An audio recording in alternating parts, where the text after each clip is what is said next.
चलो तो आज हम बात करते हैं टोंक के एक गांव का जो 10 साल का बच्चा जिसका नाम कान्हाराम बेरवा, जो 5वीं क्लास में पढ़ता है और खुद को आमेर जयपुर के प्रसिद्ध राजा मान सिंह का पुनर्जन्म बताता है। ये बच्चा ये कहता है कि वो पिछले जन्म में राजपूत राजा था, उसके कई रानियाँ थी और आमेर किले से जुड़ा था। वे हल्दी घाटी के युद्ध की बात भी करता है जिसमें मान सिंह अकबर की तरफ से लड़े थे।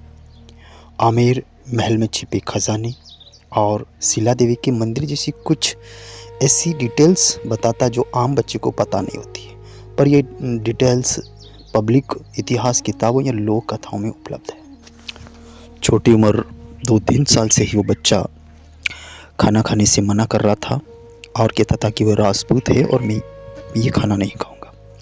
परिवार और गांव वाले इसे पुनर्जन्म की कहानी मान रहे हैं और ये मामला अभी अप्रैल 2026 में वायरल हुआ है। क्या ये सही है या गलत? तथ्यों के आधार पर हम अलग अलग बात कर रहे हैं, वैज्ञानिक तर्क संगत नज़रिए से।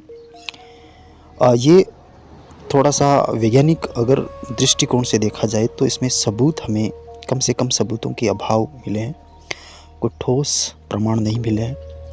अगर बच्चे ज़्यादातर कल्पनाओं के अंदर रहते हैं तो देखी सुनी बातें, टीवी या कहानियों या परिवार की बातों को अपनी यादें बना लेते हैं।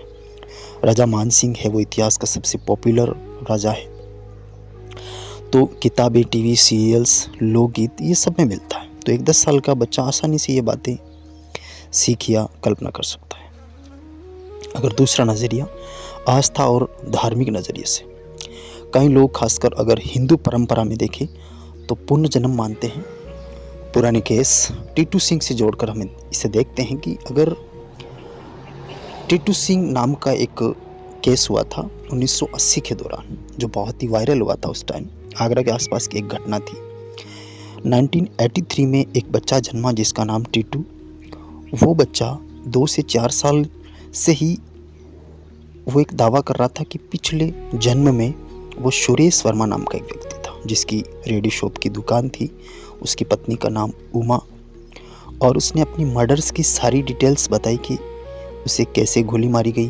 परिवार ने जांच की और आगरा में सुरेश वर्मा जो रेडियो शॉप पे काम करता था, जिसकी रेडी शॉप की दुकान थी, वो भी वहाँ पर मिली। उसकी पत्नी उमा भी मिली और मर्डर की कुछ बातें मैच की।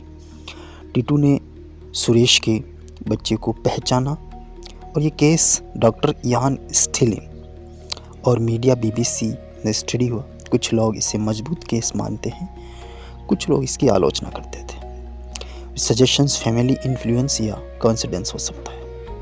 निष्कर्ष, टोंक का जो बच्चा बता रहा है, अगर हम तथ्यों और विज्ञान को देखें तो ये ज़्यादातर कल्पना, ध्यान आकर्षित करने वाली कहानी या सांस्कृतिक प्रभाव हो सकता है।